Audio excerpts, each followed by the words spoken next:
Hey everyone, RogueGold here. Welcome back to the Division 2, and today I want to talk healers. As of right now, we are a bit over a month into Year 8 Season 1. Many in the endgame are falling into the escalation farming rhythm, going after prototype gear or prototype cores, and within that mode, a team comp meta has arisen, I would say, where you're seeing many successful groups running 3 DPS builds and 1 healer. From my experience, that combo works quite well. It is the same strategy that I've employed on many of my high tier runs. However, unlike the DPS role, which very often lands on Striker, there's really no clear consensus on what the de facto healer build to run is. Instead, what we've kind of seen is a 3-way split emerge between what are considered the 3 strongest healing-based gear sets, those being Refactor, Future Initiative, and Measured Assembly, all of which their icons are in the thumbnail. Now, to be perfectly clear, I'm not here today to tell you that only one of those 3 sets work and the other 2 are worthless, because it's not true. People have made all 3 of these sets shine, and as per usual, it very much can cater to your own preferences and playstyle. That said, after much testing, I've landed on one that I don't think is currently the most picked set, and so I want to explain my choice, show you the build, and discuss some of the pros and cons of each of these support sets so that you can make the best pick for you and carry your team through those tier 10 runs. So, let's get straight to it. If you enjoyed this one, you want to see more from me on the Division 2 moving forward, then be sure to subscribe. A big shout out and thank you to our channel members, as always. I cannot state my appreciation enough for everything that you do to support the channel. Thank you so much. But without further ado, let's get to it. Now, to begin, let's cover what each of these 3 main sets offer you.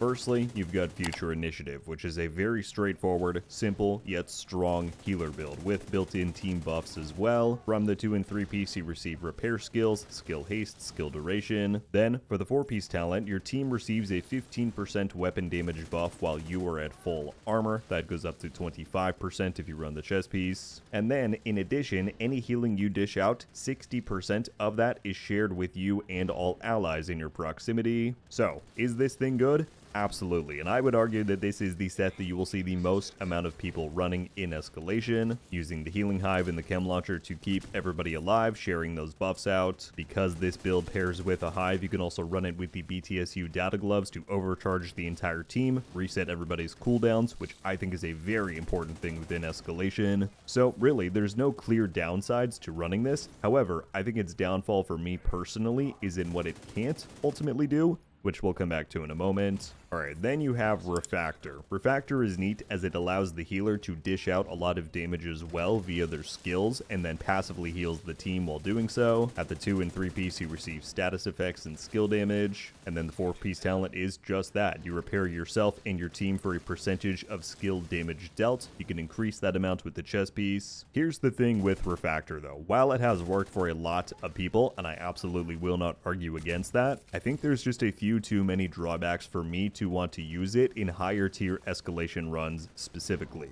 Now, if you're playing between tiers like 3 and 5 and you want a support build on your team to lessen some of the friction, this is where I think Refactor shines brightest. You don't have to sacrifice an entire DPS slot for a dedicated healer. Refactor will still dish out decent damage while also giving you some nice top-ups as you fight. However, once you go beyond tier 6, one big downside for me is that because you're not directly getting healed by a skill with repair skills, that means that you're not receiving the passive hazard protection bonus. If you notice the little shield icon that keeps appearing on my HUD in this gameplay, that is something that you receive anytime that you or an ally is repaired by a repair skill, and it indicates that you have a 50% hazard protection boost while it's there. And in turn, in Escalation, this specifically makes the Hotfoot Mutator far less punishing, especially when you then combine other hazard bonuses from your Shade Watch and passive modifiers. So it's not a must, right? But I do think that it helps out a lot, especially in match-made teams where I've done a lot of my Escalation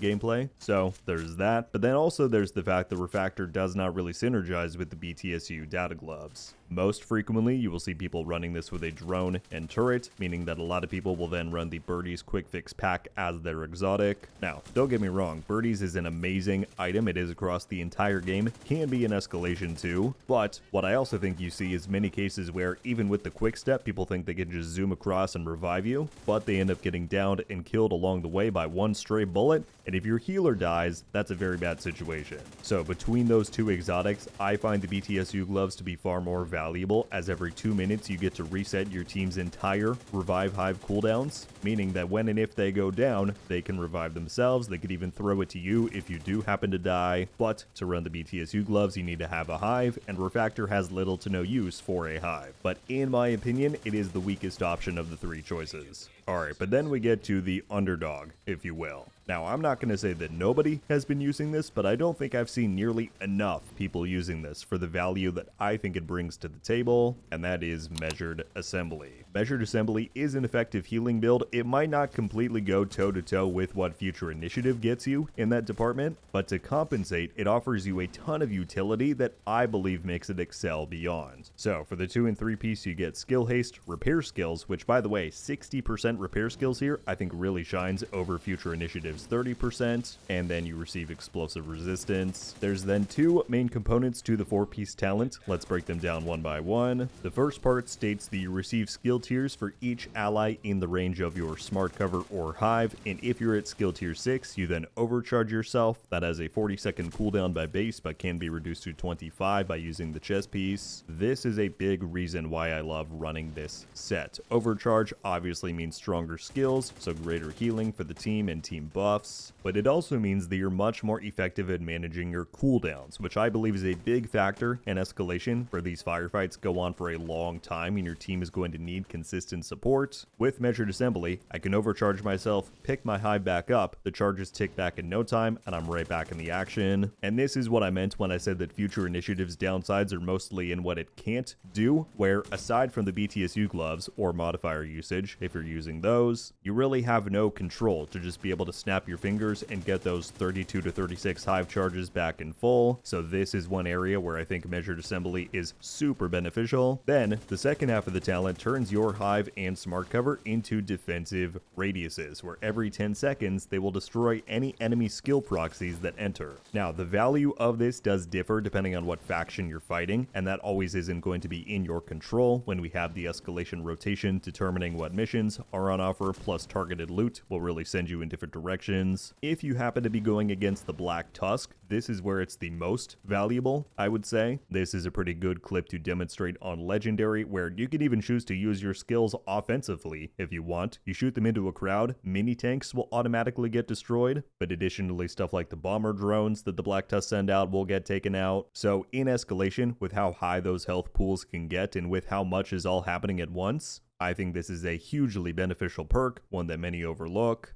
And this still does have value even if you're not fighting the Black Tusk. Think the Hyena RC cars, the Outcast Sawblade cars, those cleaner napalm drones, stuff that you might normally ignore outside of Escalation, or stuff that you might miss coming at you in Escalation given all of the chaos. This takes all of those out in an instant. So, to condense that all down, decent healing abilities, masterful cooldown management, and the utility from skill proxy destruction, as well as other gear synergies that we'll discuss momentarily, all of those reasons have made Measured Assembly rise above the other options for me as my go-to Escalation healer. Very quickly, before I show the build, I did want to note that for testing Measured Assembly plus all other healing options in Escalation, I have had modifiers enabled. Usually, I try to avoid that in build videos so as to let the build shine for itself, but Escalation is a bit of a different beast where you want to use any advantage that you can to succeed, especially at those higher tier runs, which is what I ran for this video. So for my passives, I had Convert 2 Defense, Convert 1 Utility, and Split Offense in that order to get 30% Has-Pro, which is great counter to Hotfoot, as well as a Repair Skills boost. I then had the Optimize and Overload Active modifier, which is incredibly useful in making our cooldowns even snappier. We'll mention this later on. So this is the build. I will link the build station construction of this down in the description. It is the site I used to make this readout. It allows you to go much more in depth with the stats and swap stuff around if you wish to see what that does. But getting into it, you can run really any primary weapon so long as it has the Reformation talent to maximize your heals. I've then got the Lullaby exotic secondary. This can also be a Sweet Dreams. They do the same thing. I've really had a hard time not running this once I discovered its potency in Escalation. The ability to one melee hit red or purple bar NPCs that flank or push you is so good. It saved so many of my runs when I can do that while the DPS are focused on the more lethal targets. targets. So it's not mandatory, but I do highly recommend it if you have not tried it. Just keep in mind that if an enemy has the anchor mutator applied, that increases their health even further, and they will not be able to get one hit, so stay vigilant. I've then got Sledgehammer on my pistol, which is very useful when you can get to use it. I am running Technician, which means that the radius on my concussion grenade is pretty small. I would say that you'll get the most value out of this if you run Survivalist for the flame grenade, which you certainly can run that. You do miss out on some other stuff. We'll touch on it again shortly. Alright, we then have 4 pieces of measured assembly with the chest piece, which again allows us to maximize overcharge uptime for the greatest cooldown control. And between measured assembly, the BTSU gloves, and our active modifier, those are 3 different overcharge sources. And you'll notice as you watch the gameplay how once you get into the rhythm of controlling all 3 of those, you really become a master of cooldowns, if you will. As noted, then we have the BTSU gloves. I find these to be way more important than birdies, as you ensure that your DPS teammates have revive hives ready to go. The fact of the matter is that people are going to go down in this mode, right? NPCs will one-shot you, so all the heals in the world aren't going to prevent that, and it's why I prefer to lean into utility in this mode over having directly the highest healing values. Finally, I then have the Hermano named backpack. You might not know what this and the perfect overcharge talent on it to do, as I don't believe that they're super widely used, but it states that allies within 15 meters of your deployed skills gain 30% reload speed and reduces their active cooldowns by 0.6 seconds each second. So this is good for a couple of reasons. We are one, using the precision smart cover on this build, which gives the team huge weapon handling buffs, and so that plus the reload speed from this means that your team will be getting near instant reloads. And then this offers further cooldown reductions, which is nice for teammates if they're using stuff like decoys and all of that. But you also get to benefit from this because whichever skill is on cooldown, both of these do count as deployable. So specifically, when my hive is down but my smart cover is up and I overcharge myself, that gives huge skill haste boosts on its own. But then once this kicks in as well, those charges shoot right back up, right? It's very strong. Then talking about the skills, since measured assembly syncs up with both the hive and smart cover, I've got one of each. If you really wanted more heals, then feel free to use the chem launcher over smart cover, but again, I really think that this is the way to go. As we said, people are going to go down, there's no avoiding that, but while they're up, I would rather just give them as many buffs as I can, and so a tier 6 and sometimes overcharged precision smart cover does just that. It gives huge weapon handling bonuses, upwards of like 100%, but most importantly, you reach the 30 to 40% granted damage to targets out of cover range. That is a big DPS help that I would argue surpasses, or at the very least matches, the 15 to 25% weapon damage that Future Initiative gives you. That said, you could also choose to run the fortified smart cover for those defensive bonuses, but again, I think it's all about offense in Escalation, and this lets you do just that while keeping the team running with that insane cooldown management. Finally, then I mentioned that I'm running Technician on this over Survivalist. That's why I have the 1 armor core on my backpack, since we're getting the free skill tier from Technician. And beyond that, one of the reasons I like running Technician is for the Faraday Field perk, which means that allies that are right near my deployed hive are immune from shock, specifically, which is great against the Hotfoot Mutator. It's not going to be up 100% of the time, but when it is, again, it just means that I'm benefiting my team that much more. But if you want to run Survivalist for the greater outgoing healing and the Flame Grenade, which as we said has good synergy with Sledgehammer, then certainly do that.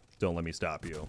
Well, there you have it, folks. That is the build. Those are my thoughts. The bottom line is, I believe that measured assembly deserves much more attention than it's getting in Escalation. For all of those reasons that we went over, I really do think that it rises above the competitors. But at this point, I would love your thoughts on anything that we went over, whether it is the build itself or the debate on what is the best set for support in Escalation. Maybe you think I'm completely wrong on this all, and either Future Initiative or Refactor is king. Make that argument, certainly. Let me know. I'd love to hear it. But that's just about everything that I've got for today, folks. Thank you all so much for coming by and watching, but until I see you next, RogueGold.